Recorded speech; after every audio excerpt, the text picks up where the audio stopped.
Tervist, sõbrad! Näete, Iirimaal korralikud protestid, bussid, nagu oli plaan B buss, aga no meil oli Eesti peale, Eesti rahvale ainult siis üks buss, plaan B buss, ja nüüd pole seda ka. Bussid, veoautod, rekkad, kõik blokeerivad liiklust, blokeerivad sadamarajatisi, blokeerivad nafta, diisliga seotud rajatisi, selleks, et halvata riigi transpordisüsteem, selleks, et valitsusel oleks valus, sellel valitsusel, mis on maksusid tõstnud, mis kotib inimesi, mis on tekitanud selle energiakriisi oma vale välispoliitikaga.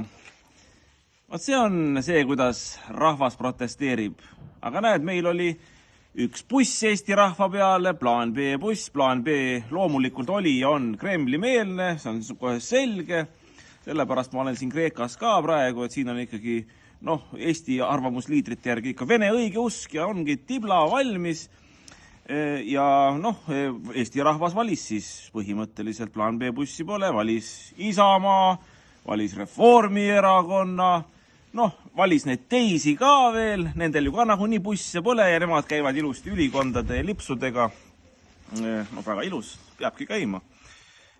Parketi kõlbulikult ja midagi ei muutu, võtavad ilusti palka vastu ja ega kõik oskaksid olla Riigikogu liikme või volikogu liikme palgaga suured patrioodid, selles ma üldse ei kahtle, aga katsu sa igapäevaselt patrioot olla. Nii et Eesti rahvas on ka ikkagi meil või teil, kuidas seda võtta, võimalik ja vajalik tegelikult olla ikkagi mehemeelne, eestimeelne ja asuda ka meie valitsuselt nõudma, mitte teisi erakondasid võimule, vaid rahvast võimule. Põhimõttelisi, sisulisi muutusi on tarvis.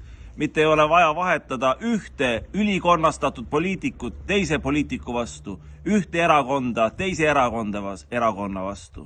Rahvas peab tulema võimule, vot see on plaan B.